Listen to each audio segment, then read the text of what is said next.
있습니다. 양지수 일단 빨간불로 방향 돌리고 있는 상황이죠. 출발 이후 상승했다, 하락 전환했다. 짧은 시간 안에도 등락을 반복하고 있습니다. 일단 대형주 위주의 매수세가 반도체를 중심으로 들어오는 것이 오늘 굉장히 반갑게 느껴지는데 다만 연속성을 띌 수 있을 것인가? 잠시 후에 이에 대한 전략까지 같이 담아보겠습니다. 유영화 과장님과 전략 챙겨보도록 할게요. 과장님 어서 오세요. 안녕하세요. 네, 안녕하십니까. 새해에도 잘 부탁드립니다. 네. 네, 그래서 머니맵을 통해서 현재 시장 분위기 어떻게 진행되고 있는지 보겠습니다. 시장 예상보다도 한 30% 하회하는 실적을 내놓은 삼성전자가 올라서고 있습니다. SK하이닉스의 탄력은 조금 더 좋게 진행이 되고 있죠. 1% 이상 뛰는 모습 포착이 되고 있는데요. 오늘 외국인의 매수가 삼성전자, SK하이닉스로 최근의 분위기대로 좀 들어오고 있고요. SK하이닉스에 대해서는 저희 잠시 후에 자세히 좀 전략을 챙겨보겠습니다. 그리고 3거래 연속이네요. 금융, 은행 쪽의 종목들 분위기가 좋습니다. KB금융 역시나 강세고요. 신한 측의 주주 환원 이슈나 대출 증가에 대한 기대감이 여전히 은행권에 힘이 돼주고 있죠. 밤사이 미국에서 2차 전지 쪽이 좋진 않았습니다만 국내에서는 그래도 강보합 정도로 버텨냅니다. 화학 쪽의 분위기가 더 좋다라고 봐야겠네요. LG화학과 SK이노베이션이 1에서 2% 상승으로 비교적 대형주 단에서 선전하고 있고요.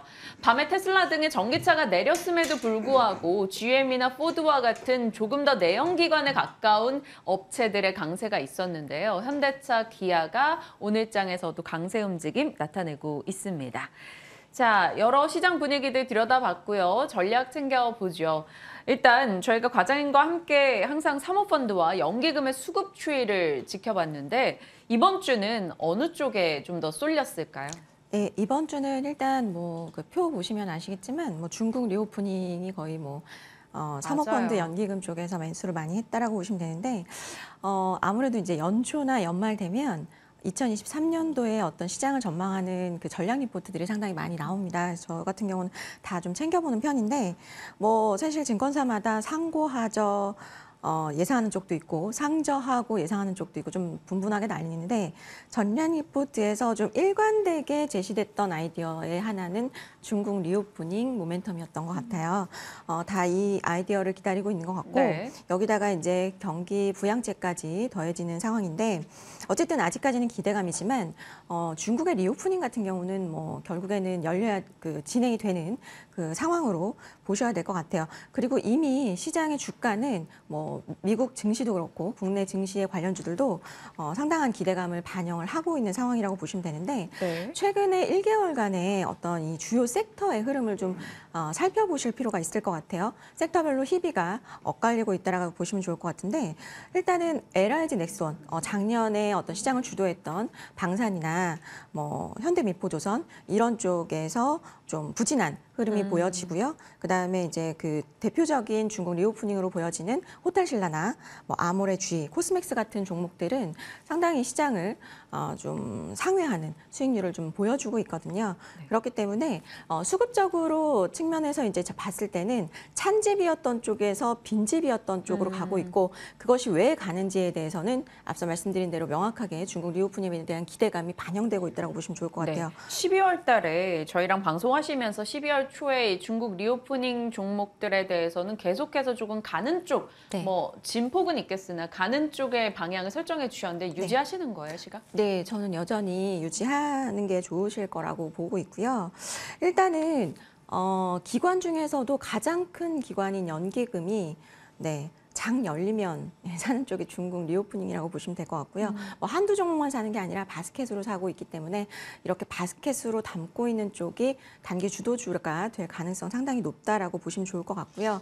현재로서는 높은 감염자 수로 인해서 중간중간 센티가 꺾이기도 하면서 주가 조정은 받고 있지만 여전히 추세는 꺾이지 않고 기관은 전혀 팔지 않고 있습니다. 네. 그래서 일단은 주포인 연기금이 최근에 또 지분 신고를 하기도 했는데요. 호텔신라 같은 경우는 0%에서 10%까지 단숨에 매집을 한 것도 파악이 되실 거고요. 벌써 연말에 3번 정도 샀다고 하더라고요. 네.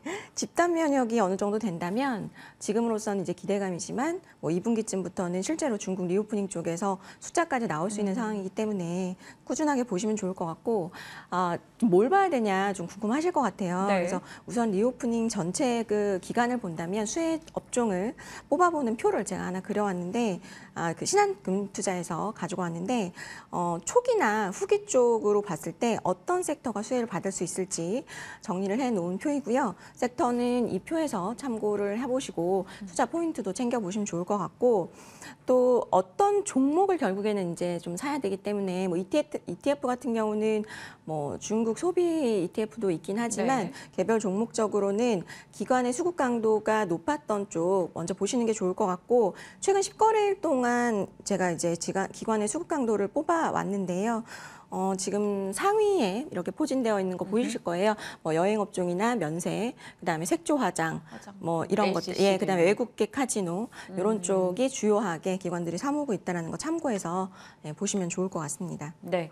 또 저희가 중국발 모멘텀을 생각해 본다면 뭐 코로나 초기에 그렇잖아요. 집안에서 이제 콘텐츠 소비를 하거나 네. 게임을 한다던가 네, 이런 네. 쪽도 있었고 지금 뭐 외자판호 발급 이슈도 있었고 네. 하니까 게임주는 어떻게 판단하시는지. 사실 기관 순매수 강도 상위에 데브시스터즈나 M게임 같은 종목들이 그러네요. 포진이 돼 있는 거 보이실 텐데 게임주는 사실 이번 주 내내 흐름이 좋았어요. 아무래도 이제 작년에 그 P2E에 대한 어떤 노이즈나 또 그 비용 증가로 인해서 실적이 악화되는 부분들이 기관의 어떤 빈집인 상태를 불러왔는데 결국에는 이제 그 판호 발급 모멘텀으로 강한 기관들의 빈집털이가 진행이 됐다라고 보시면 좋을 것 같고요. 네. 국내 게임에 대한 외자 판호 발급이 이루어지면서 추가적인 판호 기대감도 저는 계속해서 지금 가지고 있다라고 보시면 좋을 것 같고요. 사실 이번 판호 발급은 그동안 계속해서 이제 국내 개발사들이 공을 들여온 쪽이기 때문에 제가 볼 때는 앞으로도 더 지속될 가능성이 여전히 있다라고 보는데 이 판호 발급이 이번에 이루어진 게 과거의 판호 발급과는 좀 차이가 있어서 저는 좀 큰 변화의 변곡점이라고 보여지는데 네. 어떤 거냐면 과거에는 중국의 판호를 발급할 때 중소형사에 좀 알려지지 않은 좀 뭔가 한마디로 흥행이 안 되어 있는 인기가 없는 오래된 게임을 판호를 해줬다는 거예요. 네. 그러니까 한마디로 약간 신용을 해주는 식으로 판호를 발급을 해줬는데 이번에는 대형 개발사에 실제로 인기가 많은 최근 신작 게임을 허가를 해줬다는 것은 실제로 중국에서 외국의 어떤 게임을 하는 것을 허용해준다라는 의미이기도 하기 때문에 저는 이게 상당히 의미가 있다라고 보고요. 그 다음에 작년 연말에 있었던 일이긴 하지만 중국 내에서 사실 게임을 아편으로 치부했던 걸 아실 거예요. 그런데 어느 이제 일정 시점에서 과학기술에 비유되면서 코멘트의 톤이 완전히 바뀌었거든요. 그렇기 때문에 그 중국 내부에서의 어떤 게임에 대한 인식 자체가 좀 변화되는 국면이기 때문에 반드시 좀 챙겨보셔야 되는 올해의 섹터 중에 하나라고 판단이 들고요. 그럼 그 중에서 왜 데브시스터즈로 좀 수급이 쏠렸을까요? 네, 일단 뭐 거의 매일매일 샀던 쪽이 이제 데브시스터즈인데 아무래도 이제 인기 IP인 쿠키런 IP를 통해서 2분기, 그러니까 6월 말 정도에 오븐 스매시라고 해서 신작 출시가 기대를 하고 있습니다. 아무래도 이제 가장 그 게임주의 강한 모멘텀은 신작 모멘텀이기 때문에 그래서 그 기대감이 좀 있고요. 그 다음에 기관 수급의 가장 큰 요인이라고 저는 본다면 결국에는 쿠키런 킹덤에 대한 어떤 판호 발급에 대한 기대감이 계속 높다라고 보고 있고 실제 이번 주에 그런 관련된 리포트가 또 나오기도 했어요. 그래서 이런 추가적인 발급될 만한 그 게임주 같은 경우는 수급이 계속 유입되고 있다고 보시면 좋을 것 같습니다. 네, 좋습니다. 일단 수급이 들어오고 있는 종목들 그 공통점에는 또 중국이 있었다라는 점을 확인을 해봤고요. 몇몇 종목에 대해서는 수급 유입에 대한 근거까지 제시해 주셨습니다. 자, 이제 잔금 해제 종목으로 들어가 보겠습니다. 오늘 저희 잔금 해제 종목은 많은 개인 투자자분들이 꽤 궁금해하실 만한 종목입니다. 저도 궁금하고요. 자, SK하이닉스입니다. 한 템포 빠른 항복 선언. 뭐 삼성전자에 비교해 본다면 조금 더 빨리 우리는 감산하겠다라는 것을 예고했기 때문에 그걸 말씀하시는 건지 궁금합니다. 일단 포인트 넘겨보도록 할게요. SK 하이닉스 같은 경우는요. 사실 지금 뭐 PBR 1배 미만이고 삼성전자도 1.1배 정도 수준이라고 반도체가 많이 떨어진 건 맞는데 언제 되돌릴까가 관건이었거든요. 근데 지금 한 3일째 오릅니다. 되돌린 걸까요? 저는 개인적으로는 변곡점이 온 게 맞다라고 생각을 하고 있고요. 일단은 오늘의 삼성전자의 실적 발표 상당히 이제 좀 충격적이었는데 사실 그 바닥의 시그널이 여러 가지 있는데 그 중에서 하나 시장이 기다리던 삼성전자의 실적이 충격적으로 나온 것은 결국에 이 감산 사이클의 주도는 삼성전자가 이끌어야 한다라는 말씀을 드렸었는데 네. 이렇게 어쨌든 실적이 어려워진 상황에서 삼성전자의 기다리던 항복 선언이 좀 빨리 나올 가능성이 있을 수 있다. 그게 제가 볼 때는 상당히 그 이 메모리 반도체 주 쪽에서는 긍정적인 시그널로 받아들여질 수밖에 없는 것이 사실 수익성이 가장 좋은 이 메모리 사업자가 삼성전자인데 그 삼성전자가 이렇게 충격적인 실적을 냈다는 것은 삼성전자도 이제는 버티기가 힘들다. 재고 정리에 들어갈 수밖에 없겠다. 아마 그 시그널로 오늘 받아들이고 실제로 충격적인 실적을 내고도 삼성전자 오늘 플러스권 유지하는 것으로 판단하고 있습니다. 지금 삼성전자의 실적이 생각보다 더 안 좋았기 때문에 오히려 이만큼 안 좋았으니까 삼성이 투자를 조금 비둘기파로 선회하지 않겠느냐 이렇게 시장이 받아들인다라는 거죠. 뭐 수급적으로 외국인의 매수도 있고요.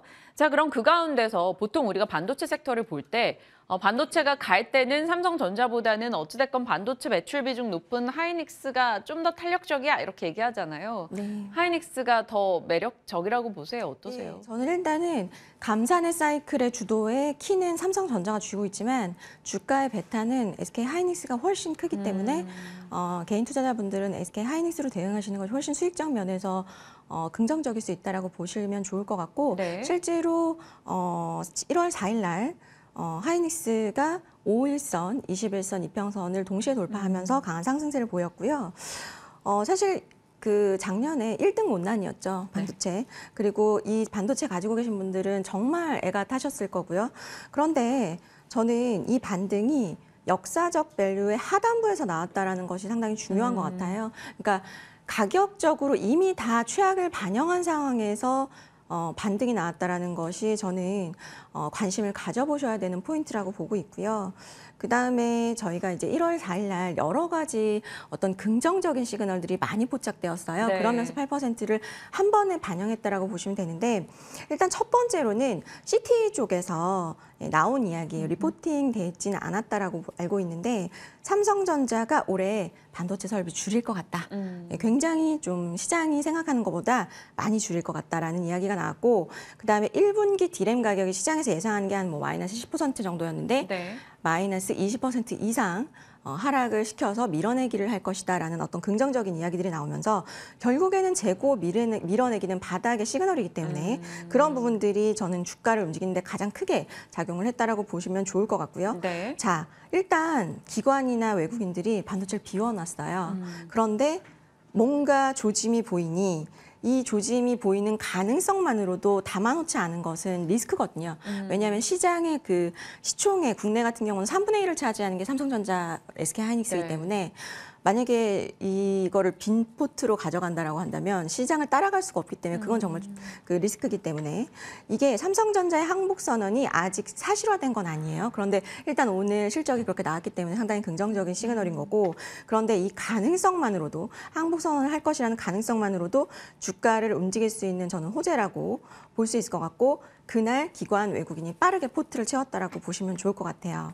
그리고 그 소식도 있지 않았어요? 중국에서 이제 네. 보조금 살포하던 반도체 지원책을 조금 수정하겠다. 네, 라는 맞습니다. 얘기가 나오면서 그걸 반사이익을 볼 거다라는 기대감이 있었어요. 그렇죠. 아무래도 반도체 굵기를 진행을 하고 있었는데 그 부분이 조금 속도감이 뭐 아예 안 하진 않겠지만 속도감이 좀 줄어들 가능성이 있다라는 게 국내 메모리 반도체에는 어쨌든 호재라고 작용을 한다라고 보시면 좋을 것 같고요. 네. 여기다가 이제 그날 또 작용했던 호재 하나는 그 모건 스탠리가 의미 있는 변곡점들에서 어떤 그 반도체에 관련된 리포트를 종종 썼는데 과거로 생각해보면 21년 8월에 윈터 이즈 커밍이라는 리포트를 기억나요. 발간을 했고요. 네.